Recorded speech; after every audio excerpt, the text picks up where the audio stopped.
Ora si registrerà la conferenza. Okay, good evening, everyone.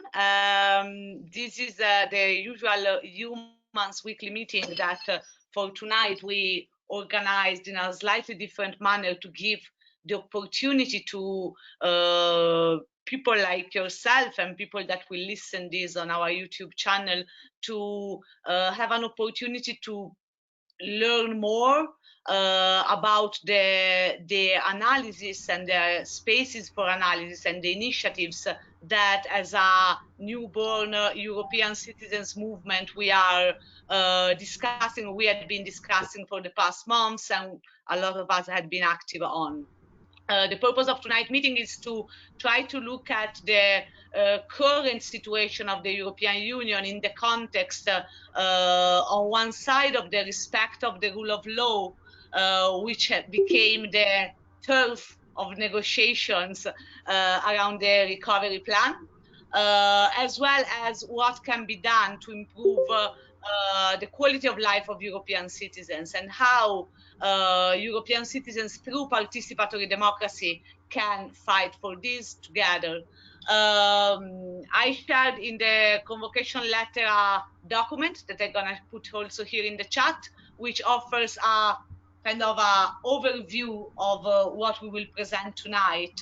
But the best way to start is with our guest and friend, Pier Virgilio D'Astoli, who was with us, the promoter of the European Citizen Initiative for the Respect of the Rule of Law.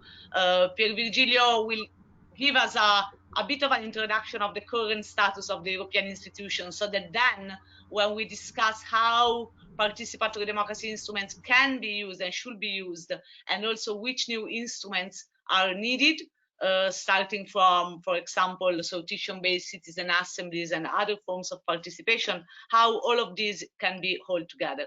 After Virgilio, we will have Marco Cappato, who is the president of Eumans, former MEP and civil rights activist in Italy, who is going to introduce the debate for tonight. And then we will go through the agenda, basically. But it's going to be an open discussion, so be ready to say whatever you want to say. Virgilio. Yeah, thank you very much. So, two things. First of all, the question of the rule of law. You know very well that there is a debate in the Council and the European Council concerning a new instrument to for the respect of the rule of law. We don't know very well if there will be an agreement or not in the European Council the 10th and the 11th of December. My opinion is that it's very probable that finally the two governments, Hungary and Poland, but also, as you know, the Slovenian government, at the end, they will accept a compromise that will maintain the text that was adopted between the parliament and the German presidency. Very probably the compromise will be that the Commission will say that the Commission will judge about the respect or not of the rule of law, not on the basis of a political position, but about the juridical position. I am not very happy about the tendency that is now on the table, because the Commission say that the two governments or one of the two governments could always ask the Court of Justice if the Court of Justice think that the position or the recommendation of the Commission is a position respecting the juridical basis. My opinion is it not only my opinion, but the text that we submitted, first of all, with the citizens' initiative and then with the petition, is absolutely the contrary. So the question is not that one of the governments don't respecting the rule of law could ask the Court of Justice. but my opinion is that the initiative should be in the hands of the Commission or the Parliament, asking the Court of Justice if there is a government that respects or not the rule of law. So they are moving in a situation in which they reverse the things. The right to speak is in the hands of the liberal governments and not in the hands of the European institutions, because the reason is that the governments would reach at the end a compromise to open the way of the multi-annual financial framework and the next generation EU. So this compromise, from the point of view of the respect of the rule of law, is not so strong and so good. So I think, and that is my opinion, that we have to move forward in this for our initiatives. That is the reason, because yesterday I proposed to organize a press conference, eventually if possible to organize a press conference the 7th of December. That means the day before the General Fair Council, the 3 days before the European Council, putting around a table a representative of Hungarian MEPs, a lady, Katarina Kses, a Polish, and eventually also commissioner, and insisting on our position. Our position is that we have to strengthen the role of the Agency of Fundamental Rights in Wien. We have to create an independent body as the Commission of Venice that has the right and the power to judge, to monitoring the respect of the rule of law in the member countries, and create an automatic mechanism to see if there are countries in which the respect of law there is no respect of the law. So my opinion is that even if it will be a compromise between the governments, we have to insist on our position.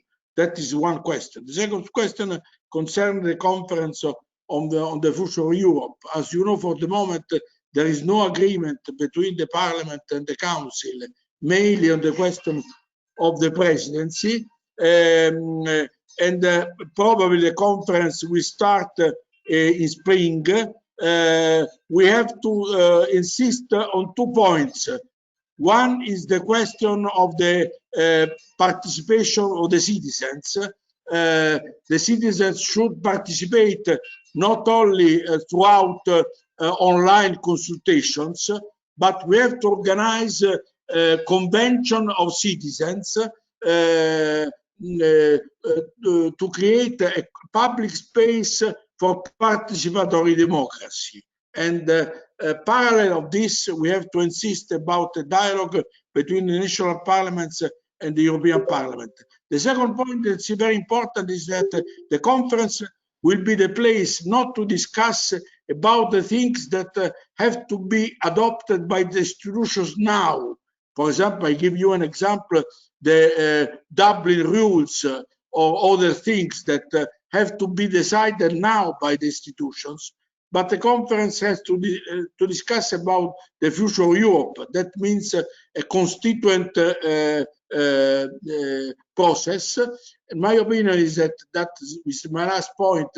The conference should be only for 1 year, not 2 years. That means the conference should end in spring 2021. That means before the presidential elections in France, and then open the possibility for the European Parliament to play a role, a constituent role, and that is the role of the Parliament, in which we have to discuss about a lot of things concerning the competencies, concerning the principle of unanimous vote, concerning also the rule of law, and from this point of view, we have to change the Article 7 of the Treaty of Lisbon that give the power to decide to European Council, deciding with unanimity. So that is also a point in which we have to discuss in the conference. I know that the Commission, the 2nd of December, will present a communication concerning democracy in Europe. We have to see the proposals of the Commission, and we have also to put this question on the discussion of our organization and see what we can do to, as you said, Virginia, to improve also the question of the participatory democracy that is important to empower the role of the citizens. Thanks. Thank you, Virgilio. I'll leave now the floor to Marco Cappato for a more contextual on the Eumans world. Grazie, Virginia. I will be as much contextual as possible. I'm here in the middle of the red district, which is not about prostitution, but is about COVID-19 in Milano. And so this is why I'm wearing this mask, because it's mandatory in the public spaces, and I am in a co-working actually. After Pier Vigilio Dassoli, who is a magister for me, I don't have much to add. When I first arrived at the European Parliament as a young official in 1995, I asked Marco Pannella what to do about European federalism, and Marco Pannella told me, just ask Pier Vigilio Dassoli. So I totally 100% take what he's just said, with just two addition, which is linking us to the role of humans. First of all, this is not a clash between Hungary and Poland on one side, and so the bad guys on one side, and the good guys, Italy, France, Germany, and Spain. I was at the point of saying UK, but it's no longer a problem, unfortunately, on the other side. Of course, in the short term, it is like that. But we are not talking about a mechanism to punish Hungary or to punish Poland. We are talking about a mechanism to make the rule of law prevail even against the national sovereignty. This is about Italy, this is about Spain, this is about Germany as much as it is about Hungary and Poland. So I wrote in a press agency that the mayors of Warsaw and Budapest took position against their own government. This is gold value for our campaign. We need to find Hungarians and Polish citizens and Slovenia, of course, together with Italian, Spanish, and so on, that are willing to say, not in my name, that are willing to sign the petition, that are willing to put their face in this political fight and initiative. Pier Vigilio launched the idea of having a press conference, maybe it could be on December the 7th, so before the meeting of the council, and we need to have maybe these two mayors to participate, or any kind of other prominent personality from those countries. This is very important. The second thing that I want to add is this is a process, this issue of the rule of law in the European Union, which did not start today, which will not end tomorrow, even when the agreement will be achieved. Pier Vigilio already enlarged the scope on the need of the new constituent power for Europe. I totally agree. If we talk about the rule of law, we have already the European Court of Human Rights in Strasbourg. We have, of course, the Court of Justice in Luxembourg. We have to pursue as much as possible the tools of jurisdiction, even the tools that are already existent. There is a very important thing that will be valid even if, as Virgilio said, the mechanism will be weak mechanism, but the system of monitoring of the respect of the rule of law, this is of utmost importance. Think about the economy. Well, now the Stability Pact is suspended, but nobody, no country, no government has been expelled,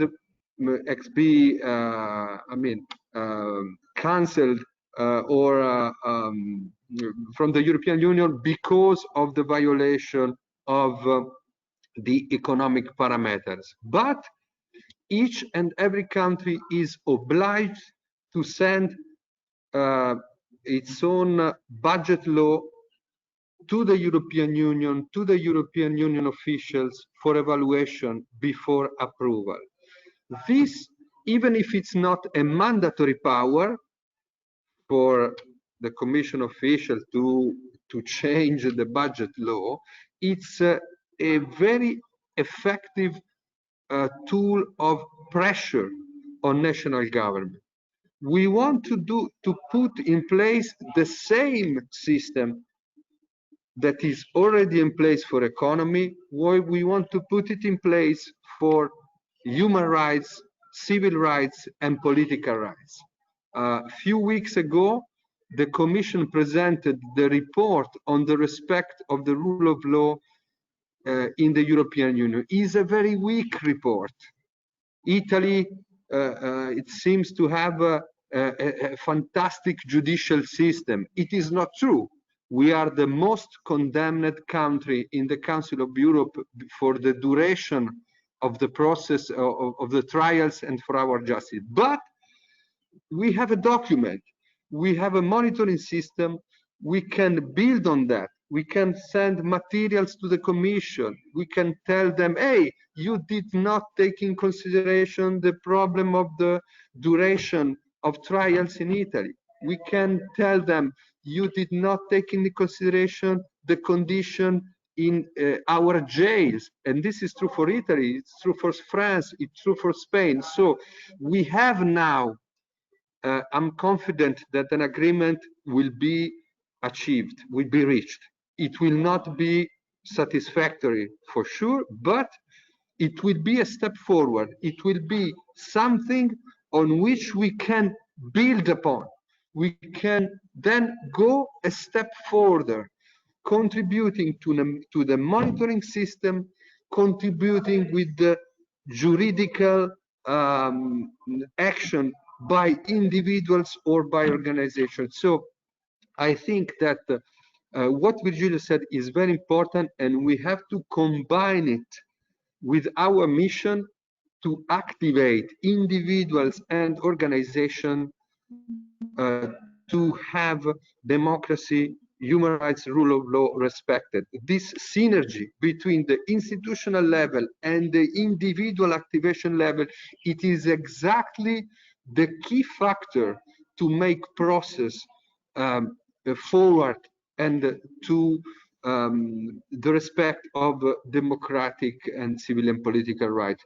And this is a concrete way in which humans, in cooperation with the European federalists, with all the movement that are interested in and are sharing those goals, is the path that we can and we have to work through together. I think this is really, really very important. On the 8th of December, we will have our assembly as members of Eumans, and on the December the 12th, maybe Virginia will explain better than myself, we will have a huge event with the President of the European Parliament, David Sassoli, after 5 years of the Paris Agreement, and this would be a key event for the goal of stopping global warming and fighting against climate change.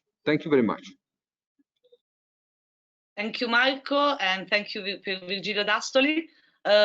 So before opening the floor, actually, while I open the floor for your comments, what had been said so far, Lorenzo and myself will present a bit what are the initiatives that Eumans is currently working on. It is an opportunity to put together the pieces of our analysis and actions as we developed them in the past months. For those of you who don't know, the first time that we organized a physical meeting of Eumans was in Brussels almost 1 year ago. It was the 13th of December, where we gathered to discuss how participatory democracy could be used for fighting for the respect of the rule of law, for actions against climate change, but also for those civil rights and digital rights that are important and matters in our daily lives. Now that the pandemic really changed our daily life, we realize in these months how these instruments are really important. The key initiative that Eumans is currently carrying on is called stopglobalwarming.eu, and through the instrument of the European Citizen Initiative, we are pushing for a carbon pricing in the European Union. The way how we did it was to gather as much political and cultural support as possible around the campaign, but also to do something that is essential for the functioning of participatory democracy, which is having European citizens aware of the fact that they can sign the European citizen initiatives. That's why what we are building, and we have some major supporters in different EU cities, such as the mayor of Dortmund, Frankfurt, Dublin, Palermo, Naples, and other larger and smaller cities across Europe, is their commitment to also inform the citizens about the right to sign ECIs. The appointment of the 12th of December as a celebration and push in the anniversary of the Paris Agreement is part of this politicization of the campaign. So stopglobalwarming.eu and the request for carbon pricing is not only the collection of signatures, which is quite challenging to achieve the 1 million target, but is to put together all the people across Europe that sees carbon pricing as a concrete solution. So in the document that I shared in the chat, you can see how the event is structured.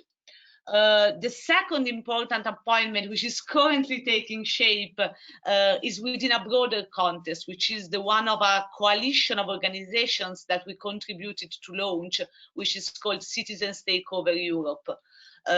Citizens Takeover Europe started as a reaction to the decision of postpone the beginning of the conference of the future of Europe that was supposed to start on the 9th of May, and it's gathering dozens and dozens of movements and organizations across Europe on one side to create the push for the design and the actual start of the conference on the future of Europe in such a way that involves in a institutionalized ways also the citizens.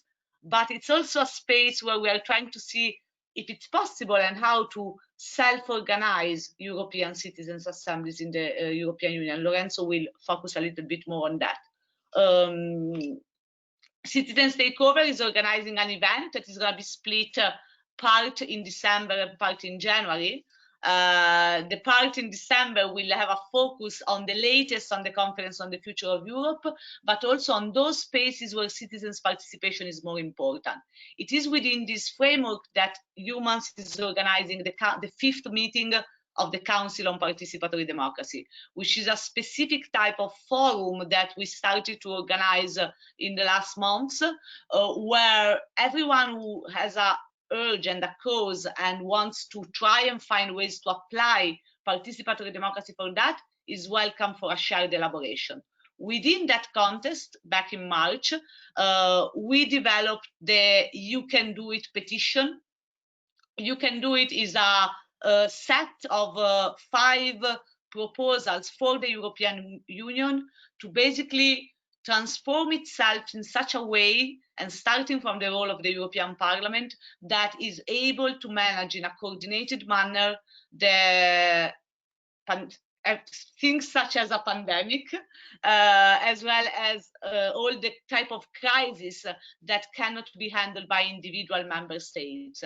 Back in March, we presented officially this petition to the European Parliament. We got a public hearing remote with the Petty Committee, and this was a big success for a citizens' proposal. However, as the pandemic situation unfolded, it's time now to review these proposals of the You Can Do It petition in light of the decision that already had been made by the EU institutions and those that still need to be taken, in particular with things that regards the sharing of data across EU member states, the sharing of data around the clinical trials, the requirements around the interoperability of the apps that are used for the monitoring of the pandemic, and the role of the health and the changes in the health competencies and civil protection competencies of the European Union. I'm going to put here in the chat a document that summarize where we are and where we should be with these proposals, and this will be the subject of the Council on Participatory Democracy, together with the topic of citizen assemblies, on which maybe Lorenzo wants to say something, so that we complete the picture of the initiatives that are currently being worked on. Yes, just a few elements that could be added to the introduction that Virginia just did. One of the fields we are working on with the coalition Citizen Sector Takeover Europe that Virginia was mentioning is the construction of a European Citizen Assembly. I will just say a few words on what a citizen assembly is, because it's a practice of participatory democracy that is becoming more and more used in many European and not only European countries. It's based on a sortition, so a representative sample of people are selected through sortition. A representative sample of the population of a given country. They are put in touch with experts that will guide the discussion on specific issues. For instance, in Ireland, it's been done on a civil rights issue, such as abortion or marriage for gay people. So Ireland, which is a very Catholic country, as you know, legalized abortion and gay marriage through these citizen assembly, because the deliberation of the citizen assembly has been put as a referendum. So this is just an example of this practice that we would like to shift to the European scale, because, for instance, as you know, there was this big European consultation, the Conference on the Future of Europe, and we would like that this method of the sortition and citizen assembly would be one of the criteria by which we shape the Conference on the Future of Europe. So we are putting together many experts and organizations who already were involved in realizing citizen assembly in their countries. So we will have, for instance, people from G1000, the Belgian organization who already organized citizen assembly in Belgium, the Irish Citizen Assembly, Démocratie Ouverte, who launched the Convention pour le Climat, the experiment of a climate citizen assembly that has been convened by Emmanuel Macron last year. So we will try to have a brainstorming with these people and present on this day a manifesto for a European Citizen Assembly, basically urging the European institution to convene a conference on the future of Europe on this basis in the form of a European Citizen Assembly, but also saying that if they don't do it, we are ready to try to start a process, and so a fundraising and all that is connected, to start that experimentation in a private form, of course. But well, this is the program, and the output of this discussion that will be on the 15th of December will be a blueprint on how to realize and convene this European Citizen Assembly. So I really would like to invite all of you to follow that discussion, and we will share more detail concerning the hour and the participants of this discussion on the 15th. Thank you, Lorenzo.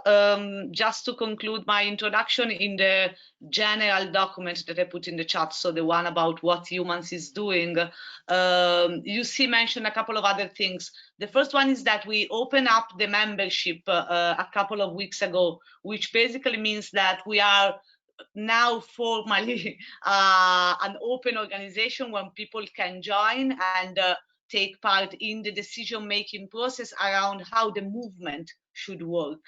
The whole idea of Eumans is to be a space where people can identify topics that they feel the need to do something for, but also collaborate with other European citizens to make sure that through the activation of participatory democracy instruments, these are not only simple campaigns, but are something that can have a transformative power within the democratic institutions.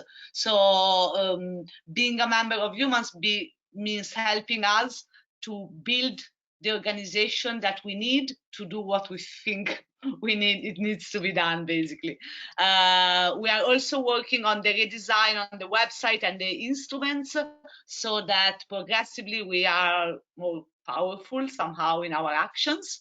And I'm very happy that we are Gerald, Christian, Heinrich with us tonight, because one of the key elements of Eumans is that we want to be a European association. It doesn't exist currently, the possibility to be a European association. Why? So technically, Eumans is now an Italian association by its statute, but we feel that the best formal structure for an organization that wants to be the home for European citizens should be a European association. So something that doesn't belong to a specific territory or to the specific fiscal and bureaucratic rules of a nation state, but is something that has a sort of association citizenship. This is how I perceive the concept of the European association. So whilst we build the movement, we will also support Gerald and connect with the people that he suggests us to connect, to make sure that not only Eumans, but also all of these organizations and groups and coalitions that are blossoming across Europe can find in this form of organization a space for living somehow. So this is, of course, less related to the political topics. It's more about us as Europeans and citizens that want to do something, on which instruments we can use to do it together and not as individuals, basically. So now it's the floor is for everyone to share your thoughts on what had been said in the introduction. If you have any questions about what we do, if you have ideas on maybe some of the things that we mentioned can cooperate with others, and that's it. I see Gerald raising his hand, so Gerald, the floor is yours. Yes. First of all, thank you very much for your invitation to take part in your session. And please let me express my warmest and heartfelt gratitude for your fantastic idea to amend your status to become European Association if the EU regulatory laws provide this possibility. I just give a short update because yesterday I had a phone call with the office of Sergei Lagodinsky, the German MEP who is rapporteur on the European Association Statute, and the Bastian Reible, who is head of this office, told me that the scientific legal advisors of the European Parliament are working on a study about the added value of cross-border and European associations.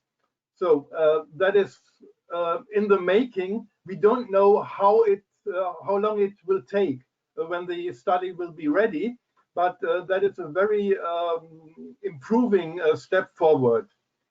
And regarding to the Citizens Take Over Europe initiative, I'm also just as a normal single person without any connection of an institution or an organization, but I'm a member of the working group on the Constitution, and we are meeting twice a week on Friday. So tomorrow we are going to meet again, and I have just today sent an email letter to Ulrike Gero, because she is also very active also in the Wednesday plenary meeting to focus on the citizenship question, because what is necessary is that the European citizenship should become a kind of, in German I would say, Staatsbürgerschaft. So that Europe should become a state, the European Union become a state, and then we have a complete citizenship.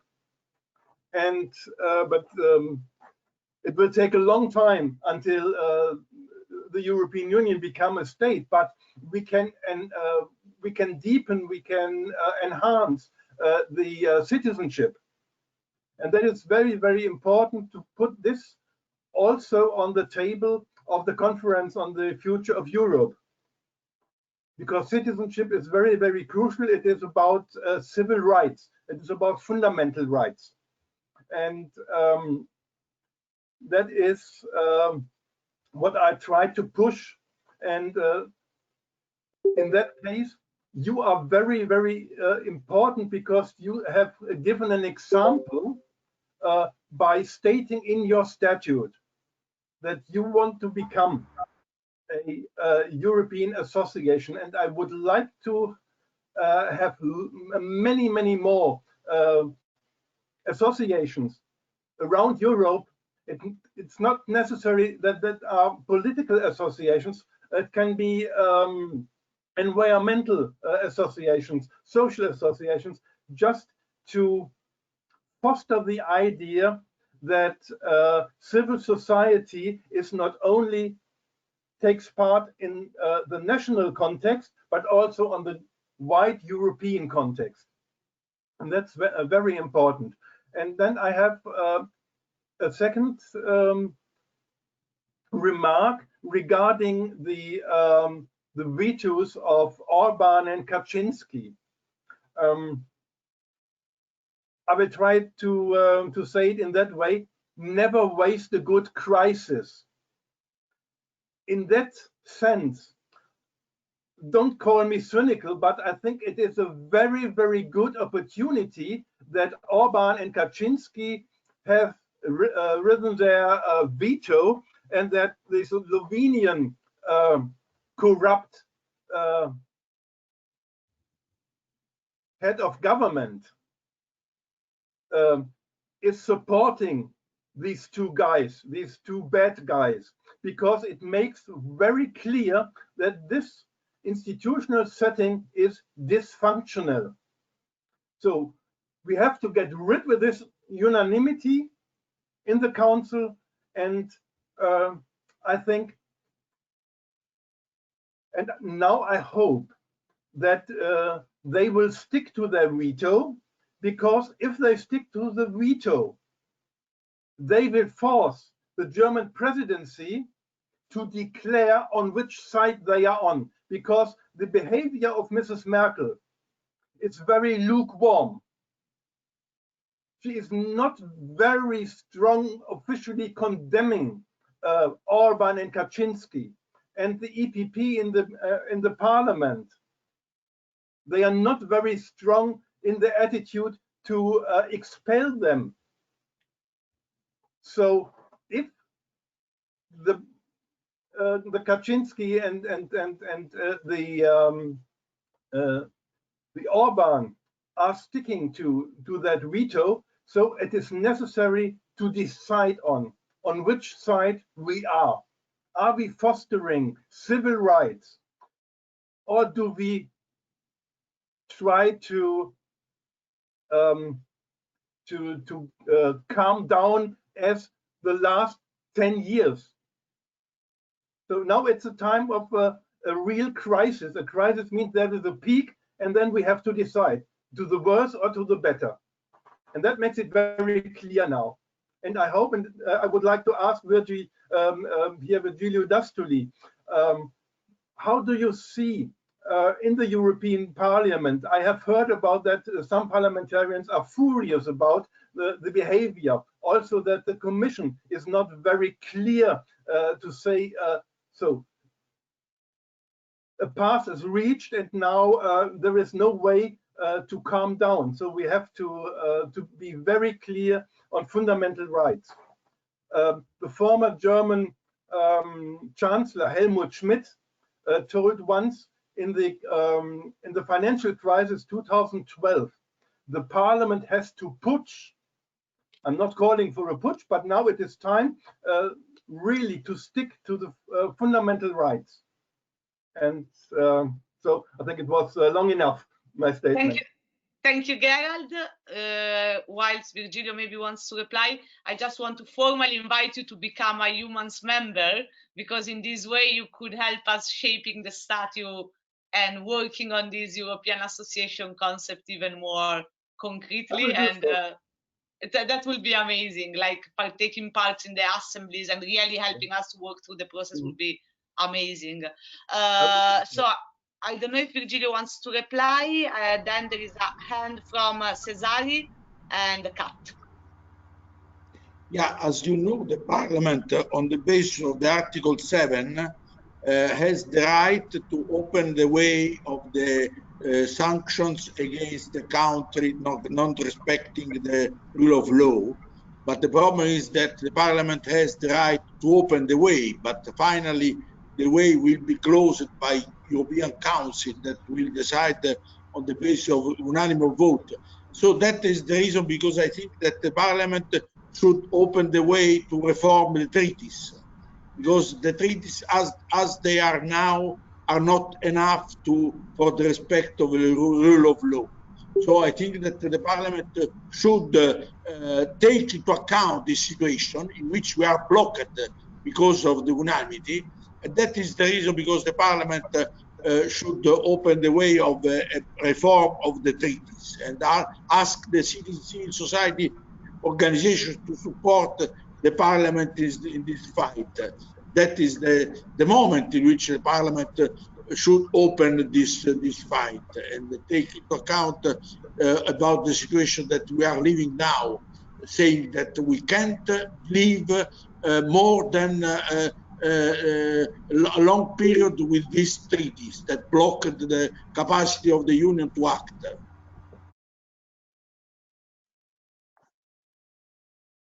Thank you, Virgilio. Cesari, and then Kat. Hello, everyone. Thank you for having me here. It's good to be back after a couple months absence. I'm currently in the United States, which is where I regularly reside. So happy Thanksgiving to anyone else who's celebrating. Yeah, I'm an American here too. Very nice. I have a dual citizenship from Poland and the USA. Anyways, a couple things I want to say. First of all, I want to speak against citizen assemblies by sortition. I find that they are undemocratic. They are essentially centrally organized by an established government, not by the citizens. And they're exclusive. They only enable, a very select group of people to participate, which is undemocratic. And they do not allow people to revisit the issue as frequently as they would like, which is also undemocratic. However, the good thing is, and this is the second thing I want to say, we have a solution to all of that. I represent the International Logic Party. The International Logic Party does not represent any ideology in itself, and it never will. Instead, we have the most powerful political networking platform in the world. It's called Agora, the worldwide stock market of ideas. And the way that Agora works is it enables every person, and by every person we mean every person, to develop their own political philosophy out of various ideas, to show which ideas are most strongly supported by the people, and then to algorithmically create lists of political candidates who most closely represent the will of the people. Whoever is at the top of the list, we give them a chance, we support them, we get them elected, but if they don't live up to our expectations, guess what? We have somebody waiting in line ready to replace them, essentially making politicians completely replaceable and outsourcing the government to the people. But the essential thing about our platform is that we use it in our regular decentralized citizen assemblies that anyone can organize, where people come together to learn from one another and deliberate over the best solutions to our common problems. So I'd like to invite all of you to Citizen Assembly to participate in real democracy. I'm going to be posting a little bit of information about that in the chat. But just so you know, my schedule, since I'm currently in the US and I'm mostly tailoring the meetings that I organize to the to the USA market. So our meetings do end up being at like 2 a.m. Central European time, so I know that that's not going to be too convenient for Europeans. But we are looking for leaders who are actually going to deliver democracy to the rest of the world. So if you'd like to help us, and build this initiative and make real democracy accessible to everybody, then you are welcome to help us organize citizen assemblies at different times that will be accessible to other people. Anyways, I'm going to share the information about our platform. The meetings can be found inside of our platform. I'm going to be sharing a link with a video presentation of how our technology works. So just feel free to contact me if you have any questions. Oh, Thank you very much. I'm interested. Thank you very much, Kat. Okay. I live here in the UK as a Swedish citizen, but I'm also originally an American citizen. One thing I noticed today is in the US, there's like a Hollywood film, I think, about Princess Diana. And it said that UK citizens can't apply to it. So I was a bit surprised about that. But I noticed a real movement from both the US and Europe to sort of blacklist countries with far right governments. That seems to be a movement now.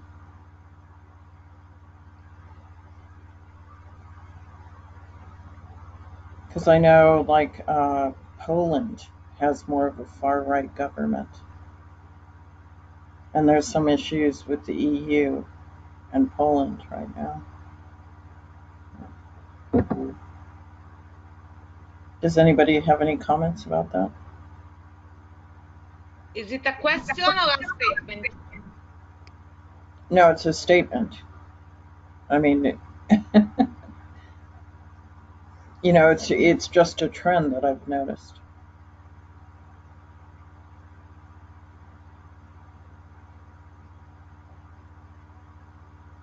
I don't know if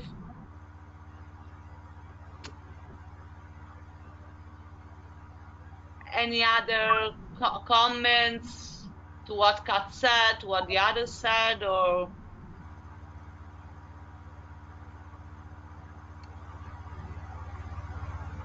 So just, I would like to understand better this statement, Kat, if possible. What are the implication of the Well, both? here in the UK, there's a lot of discrimination against Europeans.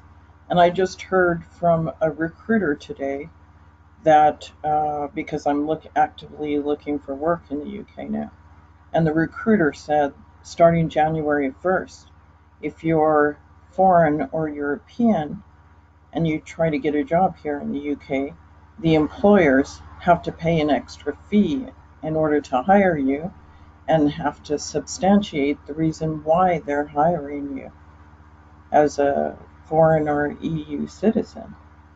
That really worried me because I think now during Brexit it will confuse employers. So the employers will think, oh, that's for the Europeans already here and the new Europeans. But I think actually it's for the new Europeans and foreigners coming here after January 1st. Yeah. I mean,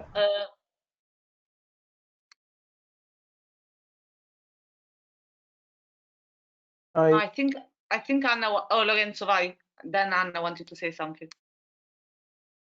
no, I understand Kat's statement because I see this risk in Brexit, and I think for some aspect this is bigger than us in the sense that we cannot stop that process, and this is the status of workers. It's one European workers is one of the consequences of Brexit.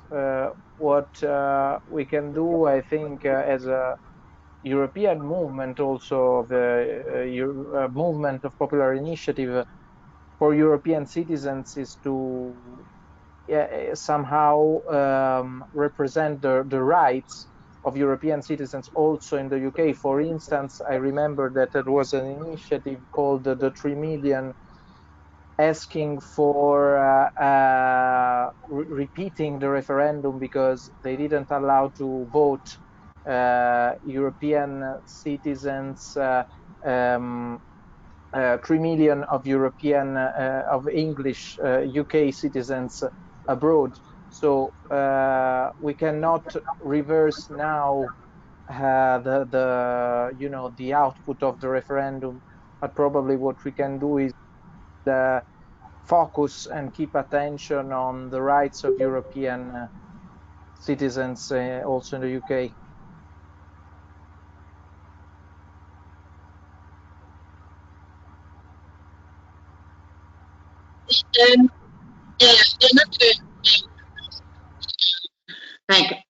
One of the reasons why Brexit came about was because of Boris Johnson's far right policies. It's a violation of human rights. What's happening in Poland are violations of human rights. That's what tends to happen with far right governments. That's why governments are not far right and don't support people who violate human rights. If what you could do is one European nation, so like Ireland has what they call the common travel area between the UK and Ireland. We also have a common working agreement because many of us travel to the 6 counties to go to work in the UK and then come back into the Republic. So we have this arrangement that we as European citizens, we will not face the consequences of Brexit because they need our workers because they don't have enough of their own in 6 counties. So what we could do is try and get that with a law passed through the European Parliament that the UK has to honour European workers that are already employed in Europe. They're not going to honour new European employers. That's definitely they're kicking anybody who isn't English out. Basically, they have deportation plans ready as far as we're hearing to take people anywhere. So to actually just try and get the people who actually live there have some human rights because their rights will be gone on 1st January, basically.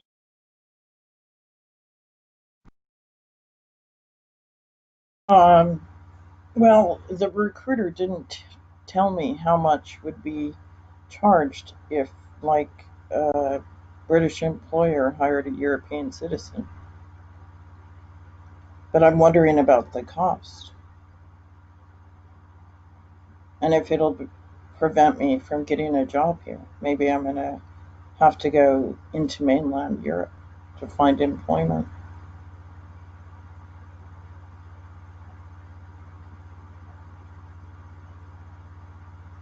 Because it's really a restriction if they require European citizens, or if they're required to pay a fee to hire European citizens, and explain why they're hiring European citizens or non-European citizens. They can give an example as to why you're a better candidate than an English person as a candidate, then they don't have to pay the fee. But they have to pay the fee if they can't demonstrate a valid reason as to why you're a better candidate than the other person that would be British. I see Annie. Yeah, but go ahead. Okay. Can I And just... then also Gerald was raising his hand. Yeah, I just wanted to say that, Kat, I would imagine that anybody who has settled status who is already in the UK shouldn't be subject to any kind of discrimination, and that if they are, there will be a legal case to fight against that. Anybody who doesn't have settled status, anybody who arrives after the 1st of January, then, my advice would be to not go there, go someplace else, go to Ireland or whatever. But I would hope and imagine, the 3 million are very, very helpful, very supportive. The In Limbo project group are very useful. So if you go on the Facebook page of the In Limbo project and write the issues there, then they should be able to support you. And I didn't see it posted yet. So. Oh, well, write to Elena Remigi and ask her if she can, check that out for you. But yeah, maybe, but I'll post it on Voice for EU Nationals, which is the page I started. Gerald, do you want to add something on this point? Yes, I just wanted to mention that there is a case at the EU Court of Justice by the German-born but British lawyer Alexandra von Westernhagen that British EU citizens who have been granted European citizenship from the Treaty of Maastricht, EU citizenship, and that this EU citizenship cannot be withdrawn on the ground that the state, the United Kingdom, is going to leave the European Union, but the citizens who have been granted this citizenship would remain European citizens. And that case is now at the Court of Justice. Ulrike Giraud is, I have to say it in German, Nebenklägerin. So she's also part of this court request. And Ulrike Giraud told us yesterday in a video conference she took part that the Court of Justice has accepted this law case with 5 judges. So it seems to be very interesting what maybe will come out of this. And I'll try to get some more information as soon as possible.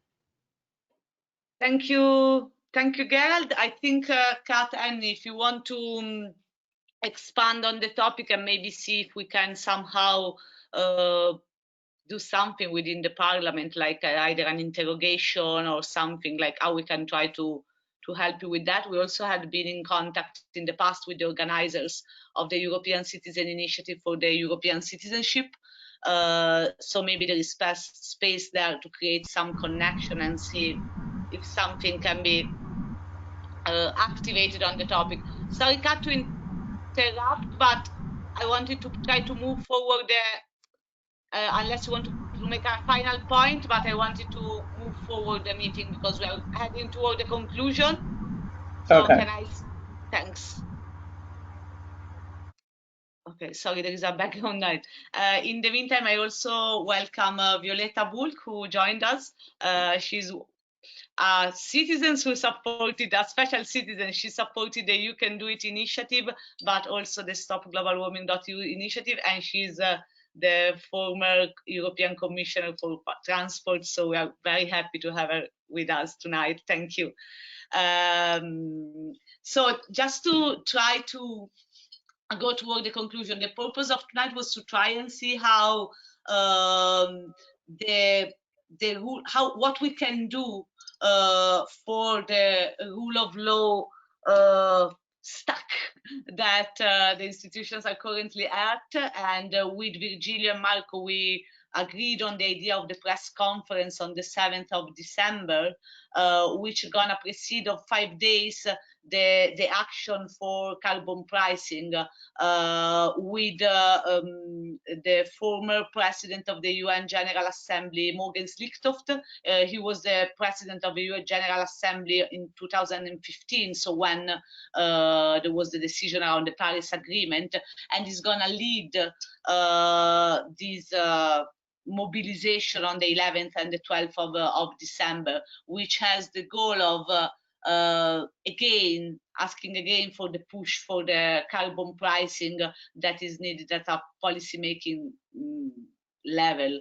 The other thing that we're working on that, it might be important for everyone to know, also to see how Eumans tries to combine the participatory democracy instruments and the relationship with the so-called representative democracy. Together with some of the MEPs that are supporting Stop Global Warming, we are working on transforming the proposal for the carbon pricing that is currently in the ECI into a resolution of the a legislative initiative of the European Parliament that basically can be built on the same request and proposal. It's an instrument that's not being used in the past very much, but it's a way that the MEPs have to basically push for legislative initiatives around certain topics. So we're trying to do this, and hopefully we can maybe include it in the announcements and actions of the 12th of December. I don't know if someone else wants to say something. Otherwise, maybe Marco, do you want to draw some conclusions?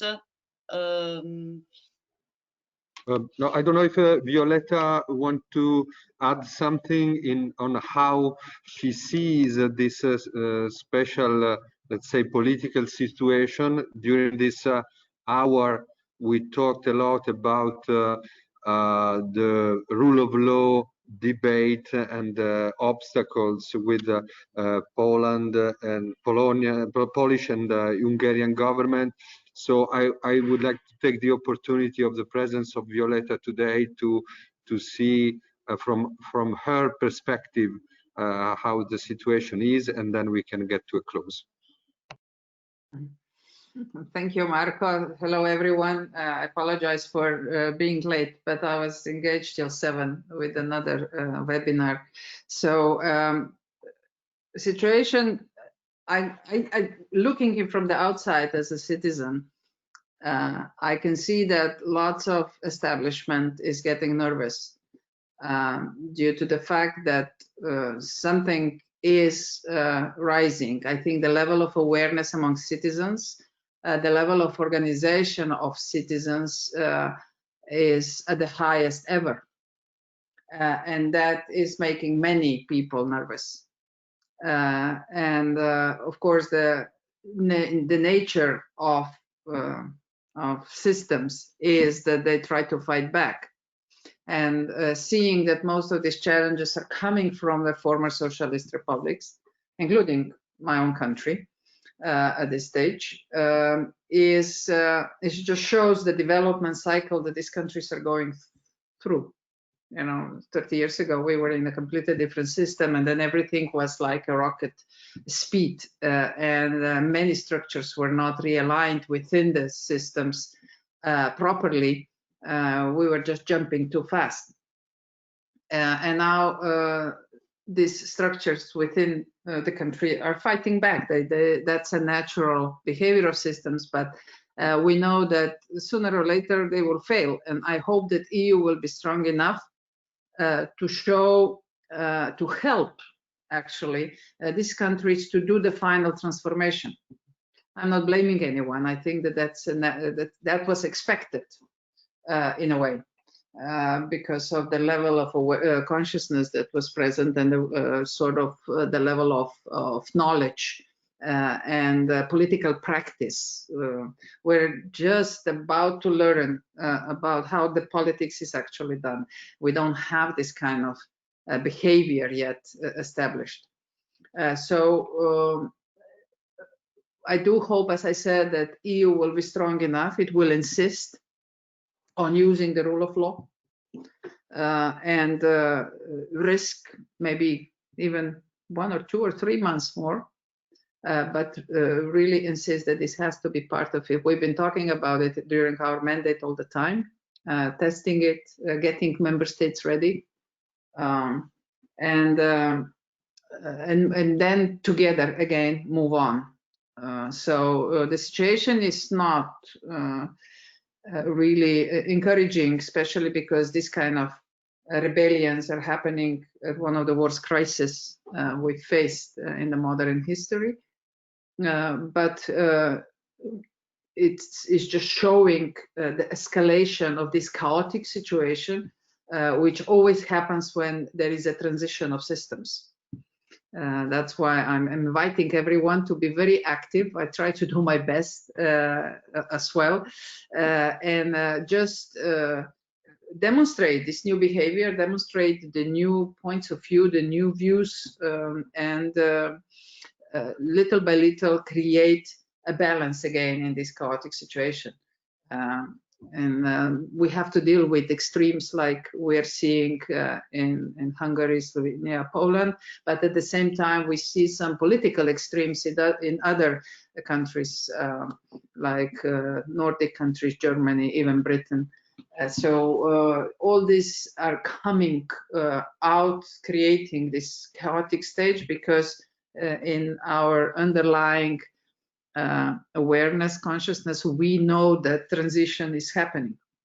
And I'm very hopeful that this transition this time, because of the high level of awareness of citizens, will happen in a peaceful way, and will go towards higher awareness of natural laws and green agenda, and as I call it, eco-civilization.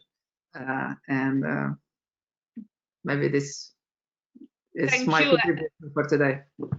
Thank you. I have an additional question for you, maybe, whilst also I will share again in the chat the document that is accompanying this meeting, because I think it's built in such a way that draws a nice line between the connection between these all elements, and also to summarize for our friends of humans here tonight, what we try to do is exactly this, how all these pieces are held together, from the rule of law to the daily lives of people. So I will share that with you. But my question for you is about the conference on the future of Europe.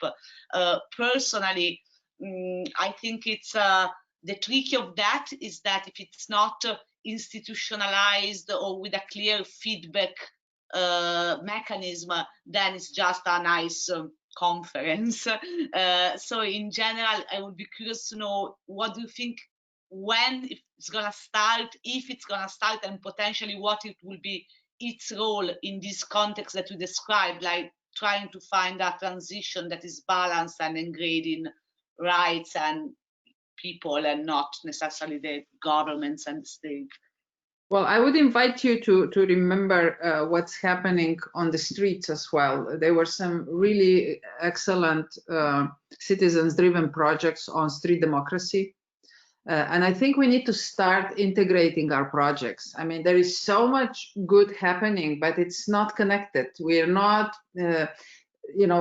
keeping this bigger overview and bringing together this project. Like the Conference on Future of Europe should actually have the roots in the street democracy and get these feedbacks, the loops that they need to be created.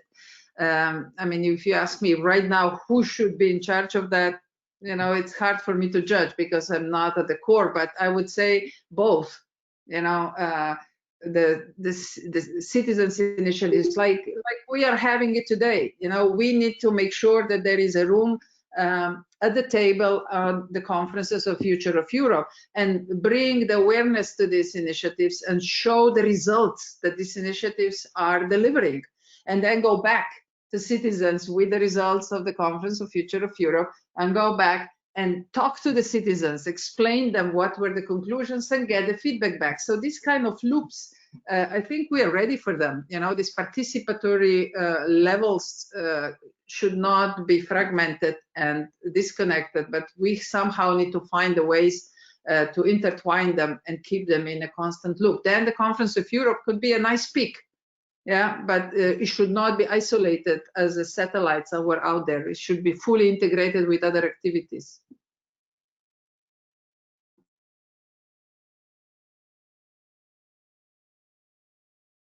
Thank you very much. Marco. No, thank you very much. I think there is not much to add. I see Gerald asked for the floor. Gerald, very brief because we are getting to a close. Hey, I just want to ask a very naughty question regarding the Conference on the Future of Europe. Why do we need, that's a question to Violetta Bulco and Pier Virgilio Dastoli. Why do we think we need a conference on the future of Europe if this conference is not able to propose treaty change? And we don't need to ask European citizens, because the Commission is doing with this Office of Statistics each month. We already know what people want. The question is, how are we able to change this conference on the future of Europe to a real convention? To change the treaties, to get a real European constitution? That is the main question. Yeah, but Gerald, you just answered. You know, if we already are at the stage that we know what we want, and the question is now how, so that should be the topic of all these discussions: street democracy and the Conference of Future of Europe. And I think what is still not very clear is why, because that is the first question. You know, why is the emotional connection of everyone? And I think we need to get back to citizens and get them to, all of us, to be able to express why I want to be part of it. And then everything else will make so much more sense. And the citizens have not been able to express that yet. We have statistics, I've been part of that. We have a public consultations, fantastic. But that is not emotional connection. That is a rational connection. So we need to get back to people. And again, once we are ready with what we want to do and why we want to do it, then let's focus on how and get the loops done on how. No problem. But people want a health union, especially in this Corona crisis. EU can't act because they don't have the possibilities, because they are restricted on health issues. It's just the nation states, and they have failed. So people want a European health union. It's not possible without a treaty change. People want trans-European parties. It's not possible. Everything is part of evolution, my dear Harold. Gerald, you cannot just jump and do the big leap, because you never know what's at the bottom. I think this dynamic stage, we need to get used to it. This is what the essence of innovation ecosystems is. We are constantly moving and innovating, listening to each other and reacting, and that's something that will change the society a lot. I'm not trying to defend here anyone, but I'm just trying to say that innovation that we're all asking for, new structures, new approaches, changes in the treaty, all that has consequences, and we need to be ready for them. You know, we cannot just talk about tools and wishes. We need to discuss the consequences, and for that we need much more open discussions, and we cannot just jump. We've done few leaps already, quantum leaps, and I hope we learned from them. I totally agree, because it would be an occasion in any way. I also agree that treaty changes are needed, but we know how difficult is the process for treaty change. So to have steps in which it's possible to discuss together and to involve civil society, it's already something that then could have some media impact and political impact. Pier Virgilio, do you want to make a final comment, and then we are done? We ask concern. Yeah, Actually, thank you. I just want to say I also have my hand up to speak. Pay attention about the method of the convention, because a convention on the basis of Article 48 means that the convention make proposals, and then the decision is in the hands of an intergovernmental conference and need the ratification of all the national parliaments. That is the reason because we support the method adopted by the parliament in the first legislature with Altiero Spinelli, in which a parliament took the power to propose a real constitution. So I think that we have to push the European Parliament to speak on behalf of the European citizens and forget the convention, because the convention has a lot of risks.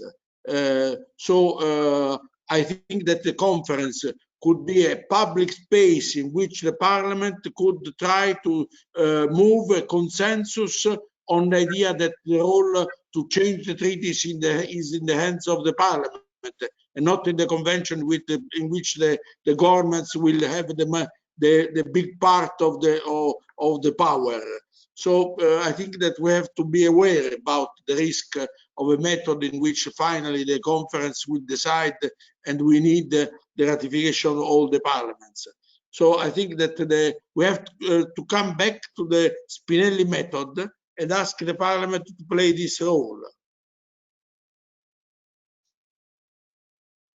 Thank you, Virgilio. Thank you very much.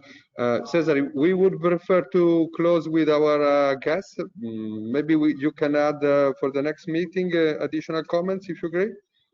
Actually, I just want to invite everyone to my own Zoom room to give you a of course. presentation of the most Cesare, but our meeting are not only the opportunity for publicity of other meetings. You know, maybe you have already done. You send the message. Now, when you close a meeting, it's important to close with political comments, not about with the publicity of other meetings, Cesare. Sorry. It's done already. Being just polite, just to be polite. You know what? You could have just let me. Thank you very much. Finish. You could have just let me finish. Okay. Thank you very much. Just let me finish. No, Cesare, it's important to be polite. It's important to be polite. You know, you are sorry, but you can be polite too. You can be polite too. Anyways, real quick, I just want to invite everyone to my own Zoom room for the presentation of the most powerful networking technology in the world. All I can promise you is that it's going to solve all of your political problems. It's in the chat. Of course. Thank you very much. Thank you, Marco. Thank you very much, Cesare. Okay. Okay, just to conclude on what we left, we mentioned the need of a health union, the need of treaty changes, the need of, as Violetta was saying, to keep innovating given the conditions. So the invite for everyone is, in general, we meet, sorry, there is a bit of background noise. So the invite for everyone is every Thursday at 6 p.m. We meet here at exactly the same link. We are trying to create a schedule where there is a key guest speaker and maybe a specific focus, but in general, this is the space to have this type of dialogue, which then can be transformed into action. To go specifically to the action, we will discuss about the health union and the reforms needed in the pandemic, starting from the EU Can Do It proposal on the 15th of December during the Council on Participatory Democracy, where the point is to see how we can transform that petition to the European Parliament in next actions needed. And this event is within the framework of Citizens Take Over Europe, which is the coalition that is focusing on bridging the gap between the citizens and institutions that are working on the Conference on the Future of Europe to try and see how this can become more impactful from a political perspective, but also in terms of the involvement of the citizens. There will be a special session with organizers of citizens' assemblies across the EU to come up basically to include more voices into this push for the Conference on the Future of Europe. Everything else is on the website of Eumans, which is going to be under upgrade, but every Thursday, 6 p.m., this is the link, this is the meeting, so we will send you more updates. And yes, I saw Violetta, this one is the same that Mr. Andrew Kaitis is working on. is the same proposal. Yes, we worked for the last 6 months together on this proposal, and it's out. So please take a look. It's a manifesto for health union. The Commission kind of embraced it to the point that they are asking for the results already. They want to see what the results will be. So that's a link. I published it, and yeah, it's HTTP. It's not HTTP. It's not www. Yeah, and it's see if you agree, and I'm inviting you to sign if you feel that you can agree with the text.